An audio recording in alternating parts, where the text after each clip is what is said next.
라이드 앤 딜라이트 말씀 묵상의 시간입니다. 거룩하신 아버지 하나님, 오늘도 우리가 주님을 향해 마음을 열고 주님의 은혜를 사모하는 마음으로 이 하루를 시작할 수 있게 하시니 감사와 찬양을 드립니다.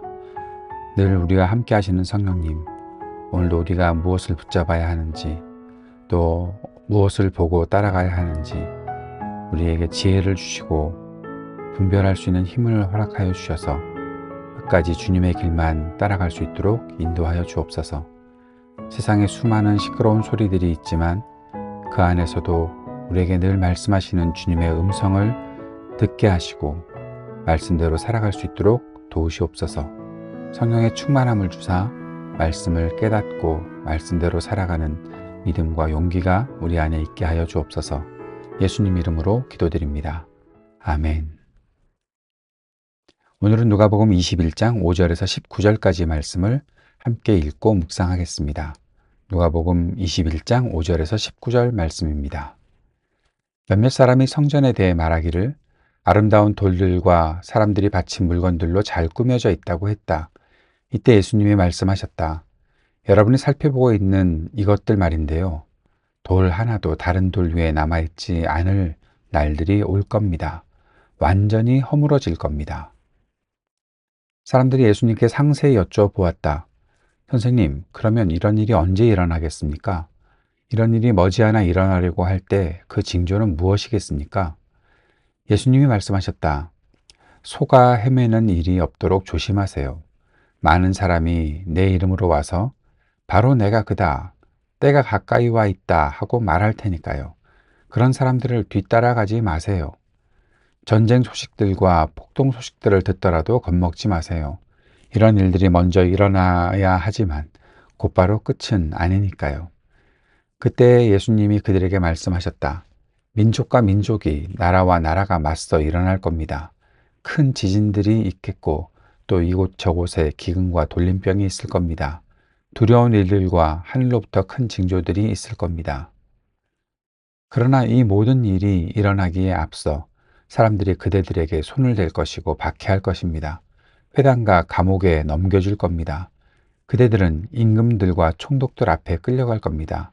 내 이름 때문에요. 이 일이 그대들에게 증언의 기회가 될 겁니다. 그러므로 그대들은 마음에 새겨두세요. 변호할 말을 미리 생각해 보지 않기로요. 바로 내가 그대들에게 말재주와 지혜를 줄 테니까요. 그대들의 반대자들 누구도 맞서거나 되받아칠 수 없을 것입니다. 부모와 형제 자매들과 친척들과 친구들조차 그대들을 넘겨줄 겁니다. 그대들 가운데서 몇 명은 죽게 할 겁니다. 내 이름 때문에 그대들은 모두에게 미움받을 겁니다. 그러나 그대들은 머리카락 하나도 절대로 잃지 않을 것입니다. 그대들의 견뎌냄으로 그대들의 목숨을 얻어내세요. 아멘. 오늘 누가복음 21장 5절에서 19절까지의 말씀을 읽었습니다. 이 말씀에는 앞으로 있을 일들, 종말의 일들을 기록하고 또 말씀하시는 것을 보게 되는데, 먼저는 사람들이 예루살렘 성전을 보면서 이 정말 아름다운 돌들과 또 정말 정성껏 사람들이 이렇게 만들어 놓은 성전 아닙니까? 라고 예수님께 사람들이 그렇게 성전을 향해 자랑스러워하는 이야기를 했죠. 그때 예수님께서 하셨던 말씀이 돌 하나도 다른 돌 위에 남아있지 않을 날들이 올 거다라고 말씀하시고 완전히 허물어질 것을 말씀하시는 그런 내용이 기록되어 있습니다. 예루살렘 성전은 어떤 성전입니까? 솔로몬이 먼저 그 예루살렘 성전을 지었고 그 성전이 다 파괴되었고 그 다음에 바빌론에서 돌아온 이후에 스룹바벨의 성전이 지어졌고 그러나 그 성전은 너무 초라했고 그리고 지금 이때에 지어졌던 성전은 헤롯이 만들고 있는 성전인데 한 80여 년에 걸쳐서 만들어졌다라고 그렇게 이야기를 합니다. 예수님 당시에도 완전히 다 지어지지 않았던 로마에서 건축 기술을 배워왔던 헤롯이 또 유명한 건축가이기도 하죠. 굉장히 능력 있는 건축가이기도 한데 그가 굉장히 이 성전을 짓는 일에 공을 들였던 것이었죠. 그가 성전을 이렇게 건축했던 이유는 단 한 가지입니다. 그는 분봉왕, 로마에서 만들어 놓은 왕이었기 때문에 정통성이 없었고 자신의 그 정통성을 찾기 위해서 성전 건축을 했던 거죠. 그래서 사람들로부터 인정을 받으려고 했던 것입니다. 성전을 화려하게 짓고 수르바벨 때 지었던 성전의 그 초라함을 벗어나게 하면 이스라엘 백성들이 성전을 만들어 놓은 것에 의해서 솔로몬과 같은 그러한 왕으로서 자신이 인정받게 되지 않을까라는 그런 거죠. 정말로 그랬던 것 같습니다. 사람들은 성전에 대해서 아름다운 돌들, 사람들이 바친 물건로 잘 꾸며져 있다라고 그렇게 이야기를 하고 있었으니까요. 그러나 예수님께서는 그 성전에 대해서 완전히 무너질 거다라고 말씀하십니다. 왜냐하면 눈에 보이는 것이 그렇게 만들어지는 것이 하나님의 진정한 성전은 아니니까요. 그리고 여기서 말씀하신 것은 분명히 다른 의도가 또 있으시죠. 성전을 무너뜨리면서 예수님께서 죽으시는 것을 또 그 안에서 말씀하시고 다른 복음서에 보면 예수님께서는 다시 자신을 3일 만에 이렇게 세우실 것까지도 연결시켜서 말씀하시니까요. 어쨌든 이 말씀은 결국 현실이 되어서 AD 70년에 예루살렘 성전이 완전히 무너지는 그런 일들이 있었던 것을 우리는 역사적으로 알 수 있습니다. 사람들은 이 말씀을 들으면서 궁금해했죠. 언제 이런 일이 일어날 것인가? 그래서 이 말씀은 이제 종말에 대한 말씀으로 이어지게 됩니다. 예수님께서는 그 종말에 대한 말씀을 하시면서 주의를 기울여라. 거짓 그리스도와 종말 공포에 현혹되지 말아라. 라고 말씀하시고 또 고난과 재난이 있을 것들에 대해서도 전쟁의 소식들, 폭동의 소식들도 있을 것이다. 라고 말씀하시면서 그 속에서 하나님의 계획들이 계속해서 진행되고 있다라는 말씀을 하고 계십니다. 그 속에서 사람들이 박해를 받게 된다라는 말씀도 하셨죠. 그러나 그 박해의 때가 결국 복음 전파의 기회가 될 것이다라는 말씀까지도 하고 계십니다.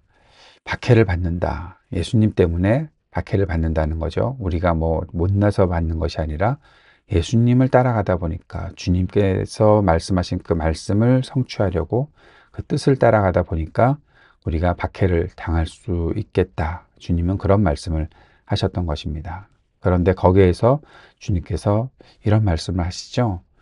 변호할 말을 미리 생각해 보지 않아도 된다. 왜냐하면 주님께서 그 사람들에게, 주님을 따르는 사람들에게 말을 할 수 있는 지혜를 주실 테니까. 그래서 어떤 반대자들에게도 당당하게 맞설 수 있을 것이다. 라고 제자들에게 말씀하십니다. 제자들은 바로 그렇게 박해를 당하고 순교를 당했었죠. 심지어 부모와 형제, 자매들, 친척들도 다 그들을 고발하고 또 그래서 죽게 되는 사람들이 있을 것이다. 주님을 따라간다는 것 때문에, 예수님의 이름 때문에 사람들에게 미움을 받는 일들이 있을 텐데 그 속에서도 끝까지 주님이 지켜주실 테니 담대하게 살아가고 또 끝까지 인내로 믿음의 열매를 맺어야 한다라는 말씀을 하고 계십니다. 오늘 이 말씀을 통해서 우리가 묵상하고 적용해야 될 것들을 정리를 해 봅시다. 첫째는 세상의 수많은 소리들에 우리가 현혹되지 말아야 한다라는 겁니다.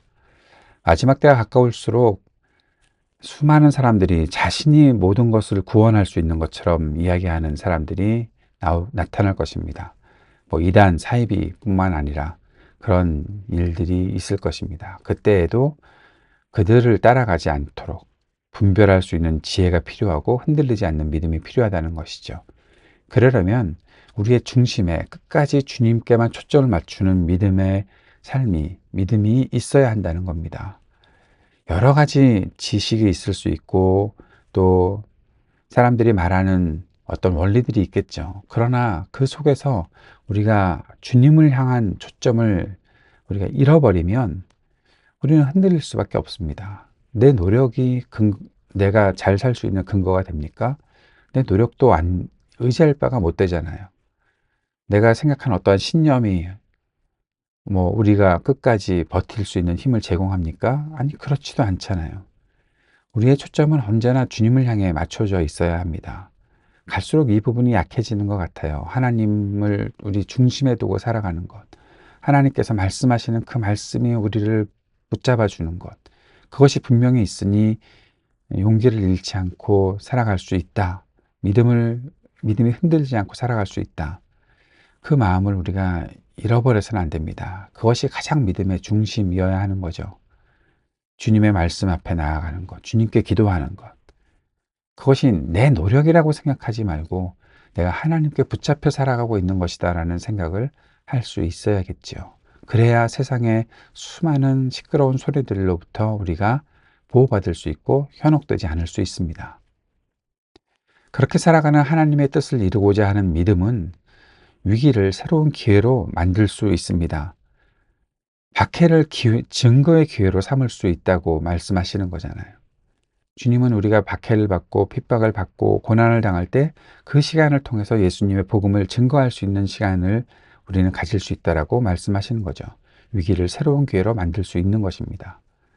혼란스러운 세상을 살아갈 때 그것을 분별의 기회로 삼을 수 있는 겁니다. 누가 악한 자들인지, 혼란의 시대에 수많은 사람들이 시끄럽게 소리를 지르고 또 그들의 악한 것들이 드러나게 되잖아요. 누가 악한 자들인지 그것을 드러낼 수 있잖아요. 이번에도 우리는 이 시대를 보면서 경험하지 않았습니까?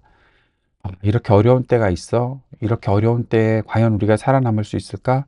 잘 될 수 있을까? 하는 그런 걱정을 하고 있는데 놀라운 일은 그때에 어떤 자들이 불의한 자들인지, 불의한 자들이 무슨 일을 꾸미고 있는지를 너무 명확하게 볼 수 있었잖아요. 혼란의 시대는 분별의 기회로 삼을 수 있는 것입니다.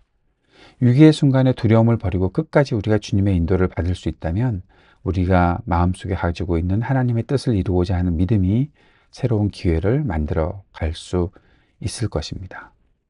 그래서 결론적으로 견뎌낼 수 있어야 합니다. 인내, 그것이 바로 구원의 열매입니다. 믿음은 인내와 연결되어 있습니다. 믿음을 가진다는 것은 어떤 낭만적인 또 굉장히 뭔가 행복한 또 우리를 편안하게 만드는 일이 아니라 믿음을 갖고 있기 때문에 견뎌낼 수 있는 인내가 우리들에게 주어진다는 거죠. 왜 인내가 있습니까? 고난이 있기 때문에. 앞에서 말했던 수많은 혼란과 위기의 순간들이 있기 때문에 그 속에서 우리가 견뎌낼 수 있는 마음을 갖게 되는 거죠. 이것이 주님께서 우리들에게 주신 선물입니다. 여러분, 아무것도 할 수가 없다고 생각하지만 주님께서 우리들에게 역사하실 때, 우리를 끝까지 지켜주실 때 우리가 인내할 수 있는 힘이 생길 수 있습니다. 사랑하는 여러분, 조금 더 견디는 힘, 끝까지 견디는 힘을 우리가 늘 함께 하시는 성령께서 우리들에게 베풀어 주실 것입니다. 성전이 무너지지만 복음이 온 세계에 퍼졌습니다. 우리의 삶 속에서도 여러 가지 흔들리는 부분이 있을 것이고 건강도, 재정도, 인간관계도 무너지는 일들을 경험하게 될 수도 있습니다. 그러나 주님은 그 속에서 끝까지 우리를 지켜주십니다. 우리를 지키시겠다고 약속하신 그 약속을 주님은 언제나 지키시고 함께해 주실 것입니다. 고난 속에서 그리스도의 증인으로 서게 하고 인내로 구원의 길을 걸어가게 되는, 그래서 많은 것들이 무너지고 있지만 그 속에서 두려움 없이 주님의 길을 따를 수 있도록 주님은 우리들을 지키시고 인도해 주실 것입니다. 주님께서 가르쳐 주신 기도 함께 드리겠습니다. 하늘에 계신 우리 아버지, 아버지의 이름을 거룩하게 하시며 아버지의 나라가 오게 하시며 아버지의 뜻이 하늘에서와 같이 땅에서도 이루어지게 하소서. 오늘 우리에게 일용할 양식을 주시고 우리가 우리에게 잘못한 사람을 용서하여 준 것 같이 우리 죄를 용서하여 주시고 우리를 시험에 빠지지 않게 하시고 악에서 구하소서. 나라와 권능과 영광이 영원히 아버지의 것입니다.